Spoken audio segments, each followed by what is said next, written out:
Hello दोस्तों, स्वागत है आप लोगों का मेरे यूट्यूब चैनल में।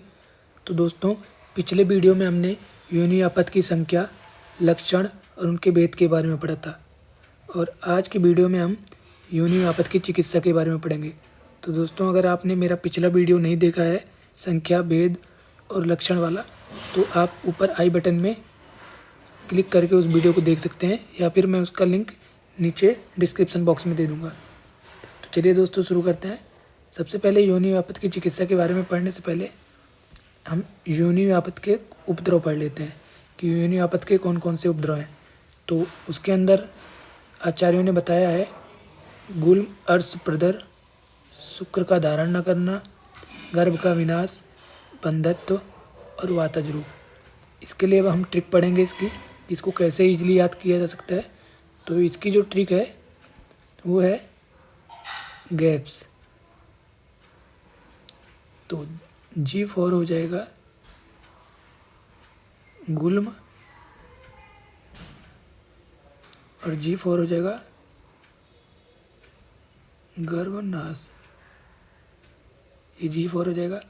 A4 आ जाएगा अर्श, P4 प्रदर, A4 अर्श, P4 प्रदर और S4 शुक्र का धारण ना करना। ये इसकी ट्रिक है, जैसे कि आप देख रहे होंगे। और बाकी आप लोग ये भी जानते हैं कि जो योनि आपद है वो वात के कारण उत्पन्न होता है। तो वातज रोग और एक बंधत्व, इनफर्टिलिटी, ये इसके उपद्रव हैं। फिर आते हैं योनि आपद की साध्य साध्यता। योनि आपद की साध्य साध्यता के बारे में आचार्य सुश्रुत ने क्या कहा है कि जो त्रिदोषज योनि आपद रोग होते हैं, 5 संख्या में 5 होते हैं ये। और कौन कौन से हैं? वो हैं फलनी, मैथी, सूचीवक्त्रा, सर्वजा और संडी। ये आचार्य सुश्रुत के अकॉर्डिंग असाध्य योनि आपद रोग होते हैं, ये असाध्य होते हैं। फिर दोस्तों, इसके बाद आता है चिकित्सा सिद्धांत कि अब आते हैं हम इसकी मेन जो चिकित्सा सिद्धांत है उसके बारे में पढ़ते हैं। तो योनि आपद की चिकित्सा के बारे में सबसे पहले हमें ये बताया गया है कि योनि आपद जब होता है तो सबसे पहले हमें वात सामक चिकित्सा करनी है। सबसे पहले हमें वात सामक चिकित्सा करनी क्यों करनी है कि जो सभी प्रकार के योनि रोग होते हैं,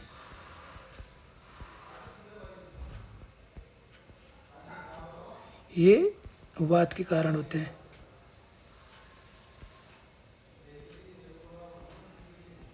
इसीलिए सबसे पहले इसमें वात सामक चिकित्सा करनी चाहिए।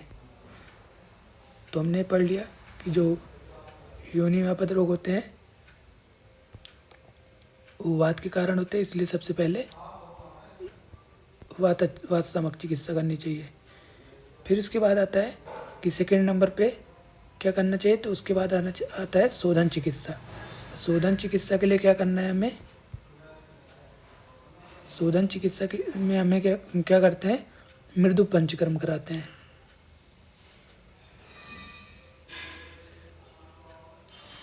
मृदु पंचकर्म ये हमें कराना है शोधन चिकित्सा में। और फिर तीसरे नंबर पे आता है समन चिकित्सा। थर्ड नंबर पे समन चिकित्सा में क्या करते हैं कि जब योनि का सही प्रकार से शुद्धि हो जाए तो फिर हम उत्तर बस्ती का यूज करते हैं। उत्तर बस्ती और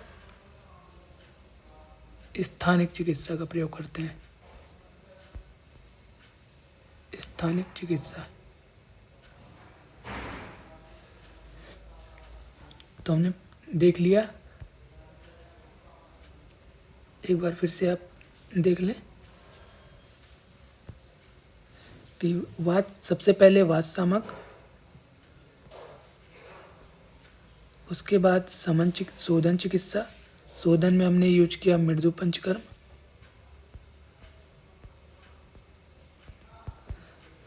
फिर करेंगे हम समन चिकित्सा। समझ चिकित्सा में उत्तरवस्ती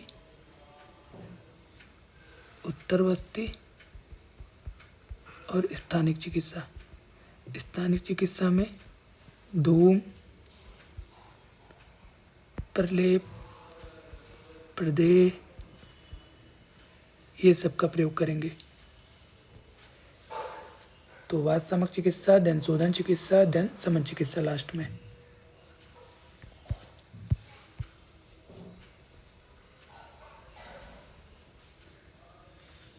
फिर आता है विशेष चिकित्सा। विशेष चिकित्सा में क्या करना है? तो विशेष चिकित्सा में आचार्यों ने बताया है कि शुक्र दोष की चिकित्सा करेंगे, आर्तो दोष की चिकित्सा करेंगे, स्तन रोग की चिकित्सा करेंगे और गर्भीणी में जो रोग होंगे उसकी चिकित्सा करेंगे।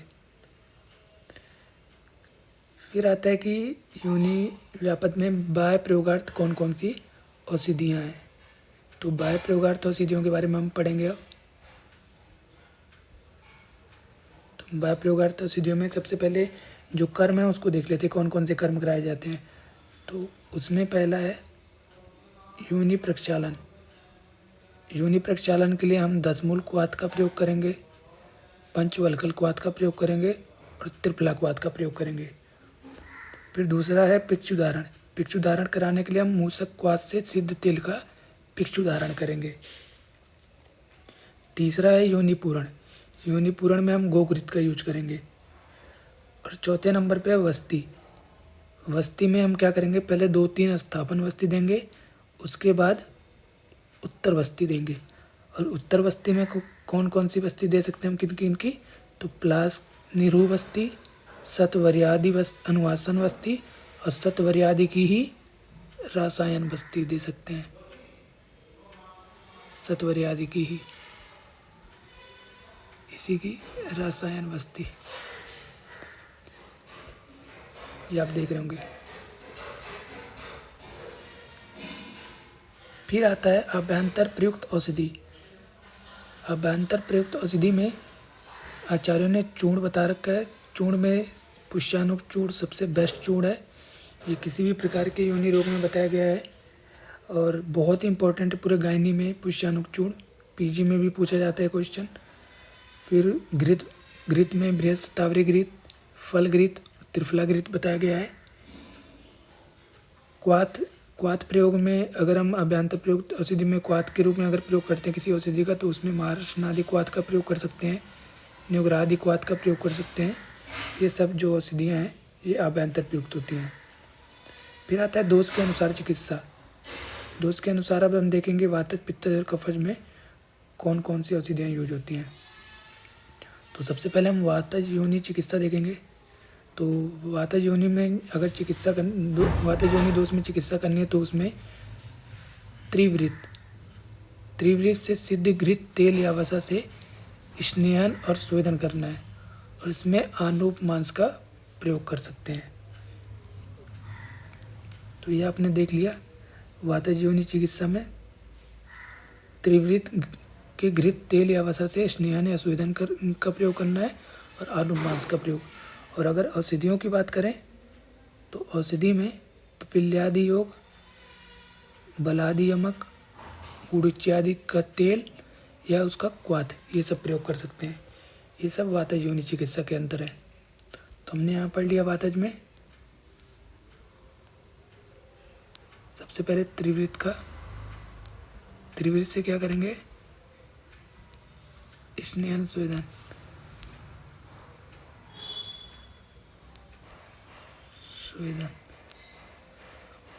और आनूप मांस का प्रयोग भी इसी में करेंगे।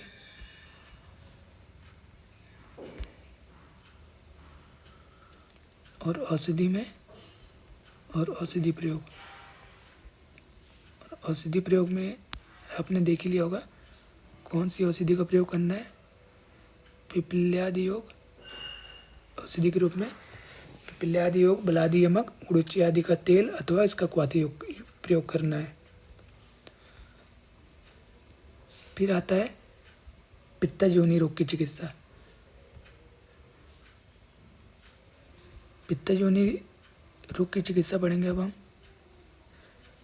पित्त योनि रोग की चिकित्सा में हमें रक्त पित्त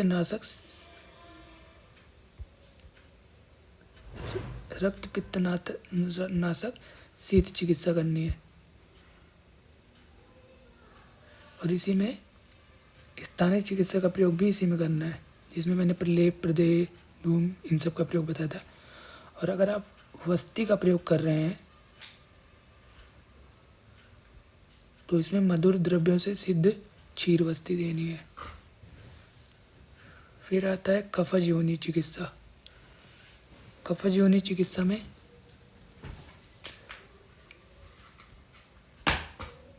रुक्ष और उष्ण चिकित्सा करनी है। और वर्ती का प्रयोग और निक कफज योनि रोग में बताया गया है, ये याद रखिएगा आप। कफज योनि रोग में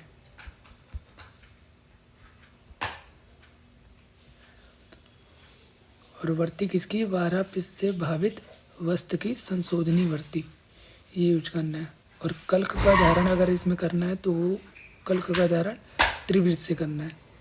और वस्ती अगर प्रयोग करेंगे इसमें तो इसमें कटु प्रधान द्रव्यों को गोमूत्र में मिलाकर वस्ती देनी है। तो कफज में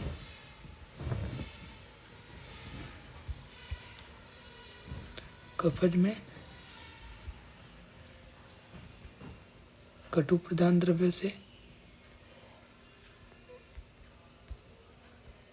से वस्ती देनी है।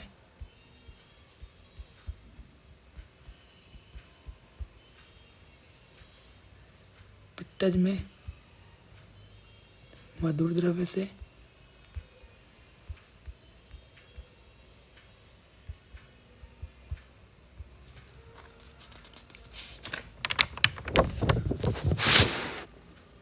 और वातज में, यहाँ मैंने आपको बताया नहीं, वातज में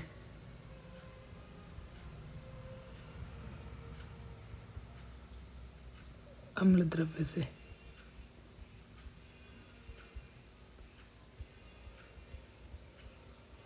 उत्तर वस्ती। तो ये आपने देख लिया, वातज में अम्ल द्रव्य से, पित्तज में मधुर द्रव्य से,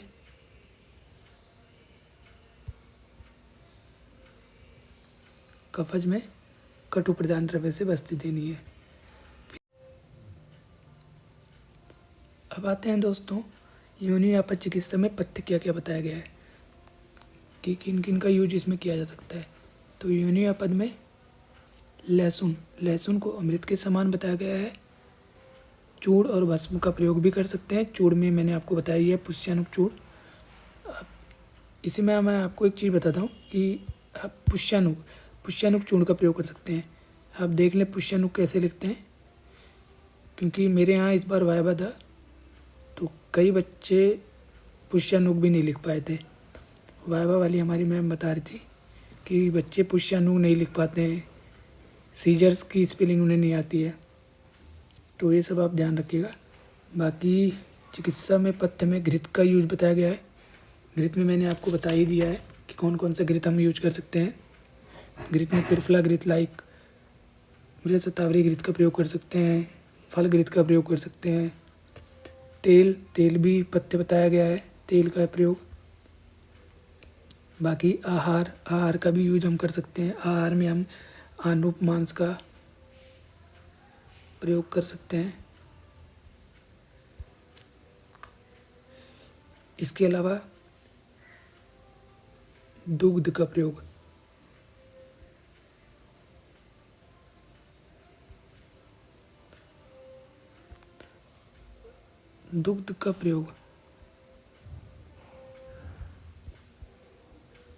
सभी प्रकार के योनि रोगों में किया जा सकता है। तो ये था दोस्तों आज का हमारा वीडियो योनि आपद की चिकित्सा। अगर आपको ये वीडियो अच्छा लगा हो और कोई प्रॉब्लम हो वीडियो के रिगार्डिंग तो आप नीचे कमेंट बॉक्स में कमेंट करके आप मुझे वो बता सकते हैं।